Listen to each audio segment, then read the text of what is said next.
자, 우리 느헤미야 7장은 이제 성이 이제 완공이 돼서 성벽을 다 건축하고 문짝을 달고, 그리고 문지기와 노래한 자들이 레위 사람들을 세워서 거기서 그냥 하나님 앞에 찬양을 하게 되고 영광을 하나님께 돌려드리게 됩니다.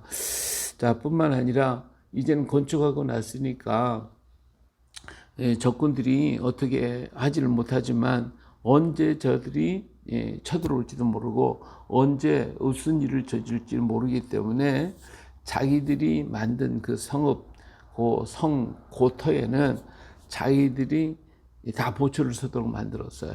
그러니까 모두가 전부 군사가 되는 거예요. 다 누구는 뭐 군인 뽑고 뭐 하는 게 없이 온 백성들이 전부 다 자기가 군사예요. 자기가 세운 성벽은 자기들이 지키고 자기 마을은 또 자기들이 지키고 해서 뭐 그냥 일일이 군인들 다 뭐 이렇게 해서 군인 배치시키면 그들한테 줘야 할 뭐 먹을 것, 입을 것, 이 뭐 전부 다 이렇게 줘야 되는데 지금 감당이 안 되는 거예요. 그게 어떻게 해요?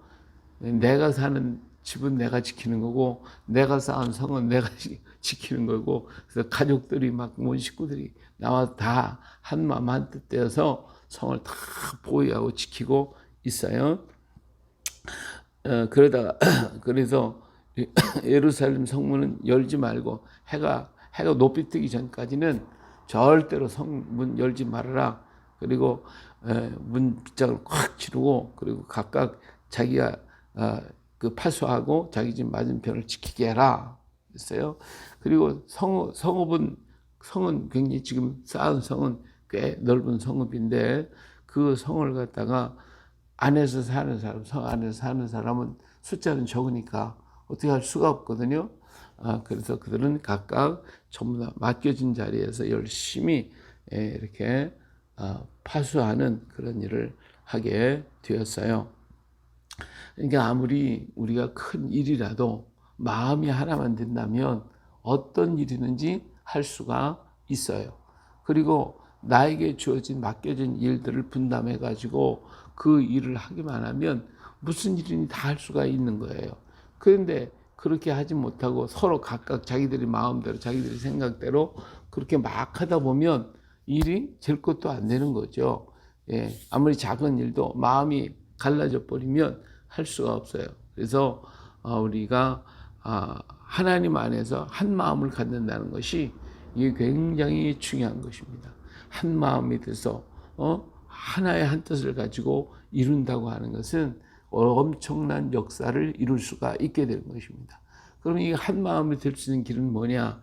어떤 주제를 놓고 그 문제를 놓고 함께 기도하는 거예요. 같이 기도하는 거예요. 그래서 같이 기도할 때 그 기도가 이루어짐으로써 또 그 역사가 강건해질 수가 있는 거거든요. 교회에도 교회 목표가 있고 그 교회를 중심으로 그 교회를 위해서 계속 기도해 줘야 돼요. 그래야 한 마음이 되는 거예요. 그런데 그 교회를 위해 기도하지 않는다.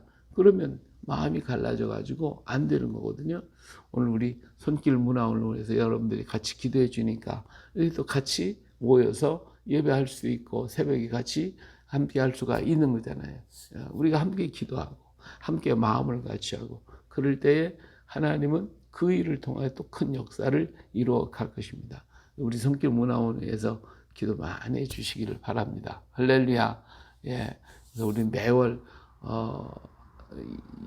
두 번째 주일 지난 월요일, 화, 수 2박 3일 동안은 항상 이렇게 정기 집회를 가지려고 그래요. 우리 진주에서 안 하면 저 밀양이나 뭐 영주나 이런 데서도 하거나 뭐 서울 가서 하든지 어디든지 원하는 곳이 있다고 그러면 거기를 갈 것이고 그 지역을 또 탐방을 해가지고 같이 돌아보면서 그 문제를 놓고 우리가 기도도 하고 또 거기에 대한 세미나도 우리가 하려고 생각을 합니다. 그렇기 때문에 그때 같이들 참석하시면 더 좋겠죠. 그리고 우리 나라, 우리 민족이 마지막 복음 주자로서의 사명을 감당하고 이 민족의 정체성을 깨닫고 그래서 그 사명을 감당할 수 있는 그런 사람들이 일어나기 위해서 이 일을 할 수 있도록 우리 문화원을 위해서 기도해 주시고 우리 문화원을 통하여 세계 각처에 흩어진 우리 선교사님들을 위해서 기도해주고, 그들을 뭐 우리가 힘이 있으면 또 도울 수 있으면 또 돕고 할 수 있는 그러한 일들 이렇게 했으면 참 좋겠어요. 그래서 여러분들이 보이든지 안 보이든지 한 마음 돼서 함께 기도해 줘서 이 큰 역사를 이루어갈 수 있게 되어지기를 부탁을 드리겠습니다. 자, 여기 보니까 이제는 또 처음으로 바벨론 땅에서 돌아온 사람들의 계보를 이름을 다 적습니다. 그리고 그들이 각지에서 각처에서 살았던 그 동네에 그 동네로 자기들이 다 돌아갔는데 그들은 명단을 전부 다 적어요. 몇 사람이 들어왔고 들어온 사람의 계보가 누구고, 하여튼 이런 계보들을 다 적는 이유는 뭐냐면 이 사람들이 진정한 유대인들인가 하는 것과, 그리고 정말 그 사람들이 그곳에 살고 있었던 그 조상들의 후손들인지를 확인하는 것이 또 되는 거예요. 그래서 이 사람들은 그 혈통을 굉장히 중요하게 여겼거든요. 유대 민족, 선민, 이것을 굉장히 중요하게 여겼던 것을 볼 수가 있어요. 그래서 우리 가야에도 이제 김수로 왕한테 도마가 와가지고 아무한테나 이렇게 결혼하지 말고 내가 점지해 준 저자하고만 결혼해라. 그리고서는 아이타국에 다시 돌아가가지고 거기 공주를 갖다가 이렇게 중매를 하잖아요. 그것은 뭐 아이타국 공주가 이뻐서가 아니라 혈통을 위해서 그러는 거예요. 김수로 왕은 유대 백성이고 하나님의 선민이니까 선민하고 결혼을 짝을 지어주기 위해서 아이타국에 가서 훌의 후손인 허항우를 갖다가, 허가 훌이라는 뜻이거든요. 훌의 후손인 자녀를, 그 아이타 공주를 김수로 왕에게 중매를 해가지고, 그래서 선민의 혈통을 이어가도록 만들려고 했던 것이 이 도마의 정신이었거든요. 이와 마찬가지로 이스라엘 사람들은 자기들의 혈통을 유지하는데 굉장히 많이 애를 쓰고 있고, 지금도 그래야 그런 사람들, 유대인들을 알리아시키려고 해서 세계 각지에 흩어진 자기들의 동족들을 다 데려오려고 하는 그런 알리아 운동을 벌이고 있잖아요. 또 하나님도 또 그렇게 하겠다고 하셨으니까 이 사람들이 이렇게 귀중하게 여기고 있은 걸 볼 수가 있습니다. 이렇게 그들은 철저하게 자기 민족의 계보와 이런 것을 가지고 있기 때문에 전 세계에 흩어져 있는 유대인들을, 이스라엘 사람, 12지파 이런 사람들을 찾으려고 지금도 굉장히 노력하고 있어요. 그래서 잃어버린 12지파를 찾아서 알리아시켜야 되겠다 하고 이렇게 하고 있는 것을 볼 때에 정말 하나님의 역사는 놀랍고도 놀랍지 아니할 수가 없어요. 하나님께서 그렇게 하겠다고 하셨으니까 그 일들을 오늘 또 이루어가고 있다라고 하는 것입니다.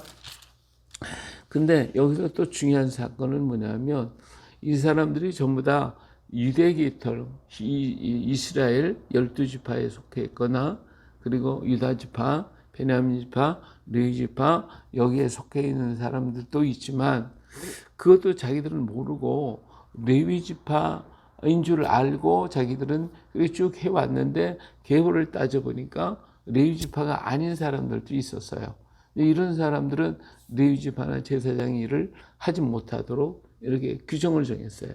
그래가지고 정통적인 하나님께서 임명한 제사장들, 하나님께서 임명한 레위 지파를 통해서 하나님의 일을 하도록 그렇게 맡겨주는 이런 역할도 하고 있는 것을 볼 수가 있습니다. 또 그런가 하면 이렇게 자기들의 순수한 혈통과 자기들의 민족을 이렇게 정리를 하고 이렇게 정리를 하지만 여기에 특별히 또 다른 사람들이 있어요. 여기 보니까 기타 온 사람들이 있어요. 33절에 가서 보니까 기타 느보 사람이 52명이요. 기타 엘람 자손이 1254명이요. 이렇게 이 사람들을 볼 수 있어요. 그래서 이제 이 느보 자손, 엘람 자손 이런 사람들은 지금 바벨론 땅에서 포로로 잡혔다가 그들이 이제 1차 스룹바벨과 함께 온 사람, 예수아와 스룹바벨과 함께 이렇게 온 사람들이에요. 그러니까 이 사람들은 사실은 유대 족속이 아니지만 이스라엘 민족이 떠나올 때 같이 떠나온 사람들이에요. 그래서 유대 민족이 되는 사람들입니다.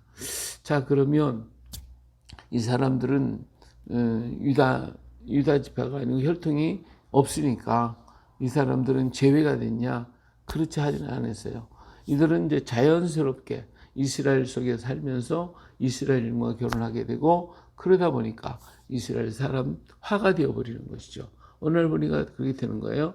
자, 이런 일들이 과거에 있었냐? 과거에도 있었어요. 언제? 출애굽할 때도 있었어요.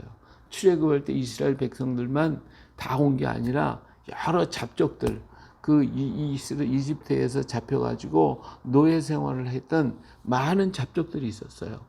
그때 이스라엘 민족이 나간다는 것을 보고 그들도 함께 이스라엘 민족과 따라서 나왔던 사람들이에요. 물론 이 사람들이 광야에 와서 문제를 일으키기도 했고 여러 가지 일들이 일어나기도 했지만 그러나 그들은 이스라엘 민족과 함께 떠나왔던 사람들. 그래서 자연스럽게 이스라엘 민족 속에 들어가서 동화가 되어버리는 그런 사람들이 되었어요. 그러니까 이방인일지라도 이스라엘과 함께 마음을 같이 하게 될 때 그들도 하나님은 받아주셨다는 거예요. 그들을 완전히 제거시킨 게 아니라 과거로부터도 이스라엘 사람들과 이방인들도 받아들여서 그들을 한 가족으로 받아주고 있는 것을 볼 수가 있습니다. 그런데 바벨론에서 1차 포로에서 돌아왔을 때도 보니까 기타 족속들이 이렇게 또 돌아왔어요. 이런 사람들도 하나님은 받아주셨고 그들을 자연스럽게 이스라엘 속에서 하나의 혈통을 이어갈 수 있게 됐다라고 하는 사실과요. 그 다음에 또 여기 한 특별한 사람들이 있는데 57절에 가서 보면 솔로몬의 신하와 솔로몬의 신하의 자손은 여기 뭐 나오잖아요. 소대 자손, 소벨의 자손 뭐 이렇게 나오는데 아니 솔로몬의 신하의 자손 그럼 솔로몬의 신하 그러면 그 사람들은 유대인들이냐? 이 사람들은 유대인이 아니에요. 이게 솔로몬의 신하. 솔로몬은 그 당시 세력이 강했기 때문에 그 주변의 모든 나라 사람들이 많은 조공을 바쳤고 많은 노예들이 돌아왔어요. 그래서 이 사람들이 솔로몬 시대에 이방인들이잖아요. 이방인들이 이미 이 나라에 와서 일을 했고 솔로몬의 밑에서 많은 일들을 했던 그런 사람들이에요. 어떻게 보면 천한 사람들이고 오늘날도 그렇잖아요. 우리가 미국이 잘 사니까 미국으로 가가지고 거기 가서 동화되잖아요. 우리나라도 지금 마찬가지로 지금 동남아시아나 중앙아시아에 있는 사람들이 우리나라에 굉장히 많이 몰려온단 말이에요.